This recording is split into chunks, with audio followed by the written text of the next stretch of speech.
एक राजा था जिसकी इकलौती राजकुमारी थी। दूसरा कोई संतान राजा के पास नहीं थी।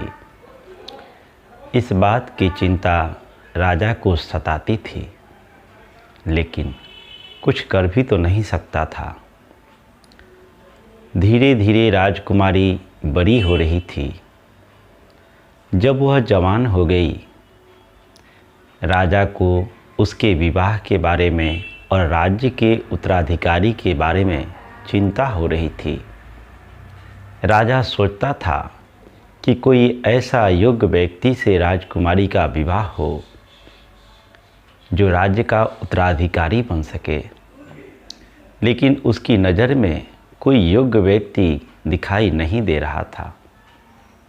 एक दिन मंत्री को बुलाकर राजा कहता है कि कल इस राज्य में जो सबसे पहले प्रवेश करेगा उसी से राजकुमारी का विवाह होगा। इस बात को सुन मंत्री आग्रह करता है कि महाराज, यह बात अति गंभीर है, एक बार आप पुनः इस पर विचार कर लें। राजा कहता है कि यह मेरा अंतिम निर्णय है। कल जो राज्य में प्रथम प्रवेश करेगा, राजकुमारी का विवाह उसी से होगा और उसके बाद मैं संन्यास ले लूँगा। राजा के इस विचार को सुन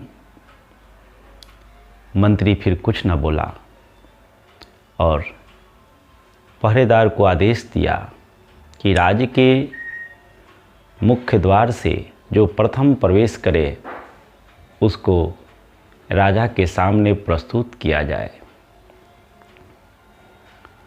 संयोग से दूसरे दिन सुबह में एक व्यक्ति को पहरेदारों पकड़ कर लाए। वह व्यक्ति एक भिखारी था। जगह जगह पर उसके कपड़े फटे हुए थे, कपड़े से दुर्गंध आ रहे थे। राजा के सामने जब उस भिखारी को लाया गया तो राजा कुछ देर के लिए सोच में पड़ गया, लेकिन पुनः वह कहता है कि इसका निर्णय तो हमने ही किया है, इसे ले जाओ, नहलाओ धुलाओ और राजसी वस्त्र पहनाकर मेरे सामने लाओ। उस भिखारी को सैनिक ले गए, उसे नहलाए धुलाए और राजसी वस्त्र पहनाकर राजा के सामने लाए।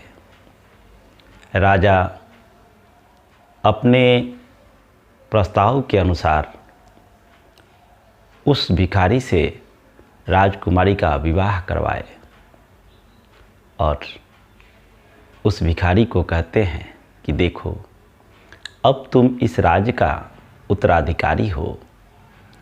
इस राज्य का विकास और विनाश तुम्हारे हाथ में है।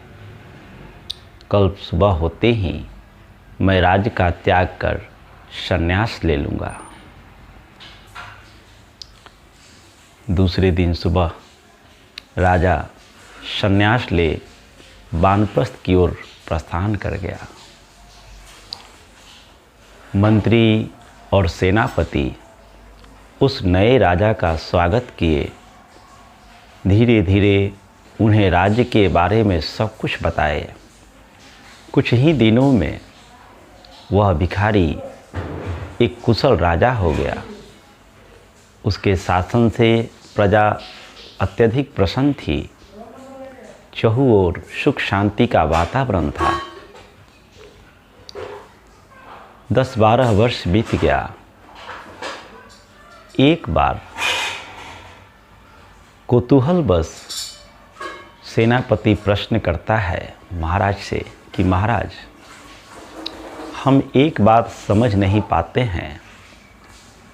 आपके महल में हर जगह हमें जाने की छूट है, लेकिन एक कक्ष ऐसा है जहाँ कोई नहीं जाता, केवल आप ही कुछ समय के लिए जाते हैं और उसके बाद उस कक्ष का द्वार बंद कर दिया जाता है।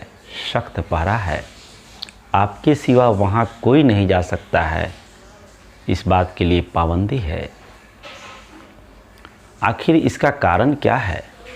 उस कक्ष में ऐसा क्या है जहाँ पर आपके सिवा कोई नहीं जा सकता? सेनापति की बात सुन राजा कहता है कि वह जानना आपके लिए आवश्यक नहीं है। इस बात को सुन सेनापति की हिम्मत नहीं हुई दोबारा प्रश्न करने की। कुछ दिन बीता, मंत्री भी उस राजा से यह बात पूछता है कि महाराज, एक बात जो हमारे मन में कौतूहल मचा रखी है, कृपया कर बताएं कि आखिर उस कक्ष में क्या है जहाँ पर आपके सिवा किसी और को जाने की अनुमति नहीं है? कौन सा ऐसा बहुमूल्य रत्न है जो वहाँ पर है? मंत्री की बात सुन भी राजा कहते हैं कि महामंत्री, उसके बारे में जानना आपके लिए आवश्यक नहीं है। मंत्री भी इस बात को सुनकर उस प्रश्न को दोहराया नहीं। कुछ दिन बीता, धीरे धीरे रानी के मन में भी यह प्रश्न उठने लगा कि आखिर उस कक्ष में क्या है जहाँ मुझे भी जाने की अनुमति नहीं है। एक दिन रानी राजा से पूछती है कि आज तो आपको बताना ही होगा कि आखिर उस कक्ष में क्या है जिसमें जाने की अनुमति मुझे भी नहीं है। रानी की बात सुन राजा कहता है कि अब जब आप पूछ ही बैठी हो तो बताना अनिवार्य है। उसने सैनिक से मंत्री और सेनापति दोनों को बुलवाया, क्योंकि दोनों के मन में भी उस कक्ष के बारे में जानने की उत्सुकता थी। मंत्री, सेनापति और रानी के साथ वह उस कक्ष में पहुंचा। जब तीनों उस कक्ष में पहुंचे तो तीनों को देखकर आश्चर्य होने लगी कि उस कक्ष में कुछ भी नहीं था, सिवाय एक फटे पुराने कपड़े के सिवा कुछ भी नहीं था। जिस समय वह भिखारी राज्य में आया था, जो कपड़ा वो पहना हुआ था, उसके सिवा दूसरा कोई वस्त्र, दूसरा कुछ भी नहीं था। मंत्री, सेनापति और रानी उस भवन को देखकर सोच में पड़ गए। रानी पूछती है कि इस भवन में तो कुछ भी नहीं है, ये तो बिल्कुल खाली है, इसमें ये फटे पुराने कपड़े हैं, फिर आप इसमें करते क्या हैं? रानी के प्रश्न को सुन राजा कहता है कि महारानी, इस कक्ष में आकर मैं अपनी औकात को देखता हूँ। मैं उस दिन को याद करता हूँ जब मेरे शरीर पे ये फटे पुराने और मैले कपड़े थे। जब भी मेरे मन में अहंकार उत्पन्न होता है तो मैं इस कक्ष में आकर उस दिन को याद करने लगता हूँ। मैं अपनी औकात को देखता हूँ और इसके कारण मेरा अहंकार और क्रोध, ईर्ष्या, घृणा सब समाप्त हो जाता है। इस बात को सुनकर वह तीनों चकित हुए। मित्रों, हो सकता है कि आपके मन में यह विचार उठे कि मैं तो जन्म से ही अमीर घर में जन्म लिया हूँ, तो मुझे अपने औकात के बारे में तो मालूम है। लेकिन मित्रों, सच्चाई ये है कि हम सब का औकात इतना छोटा है जिसके बारे में हमें कुछ भी ख्याल नहीं है। यह एक विशाल ब्रह्मांड है। इस विशाल ब्रह्मांड में एक ग्रह पर हम रह रहे हैं और एक ग्रह के भी किसी गांव, किसी शहर के किसी एक घर में, और ऐसे अनगिनत ग्रह इस ब्रह्मांड में घूम रहे हैं जिसकी गिनती नहीं। और एक ग्रह पर, एक शहर, एक गांव के एक छोटे से घर में हम रहकर अपने आप को इतना बड़ा समझते हैं, यह इसलिए होता है क्योंकि हमें अपने औकात के बारे में पता नहीं है।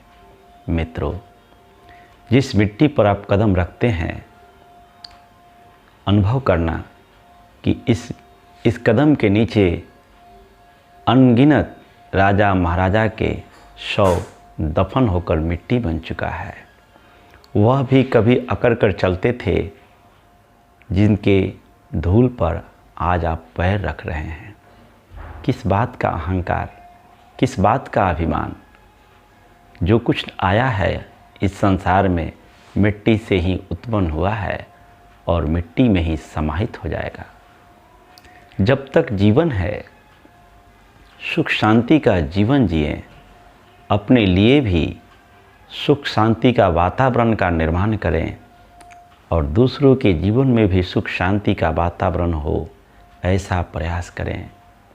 इन्हीं शब्दों के साथ आज की वाणी को विराम देंगे।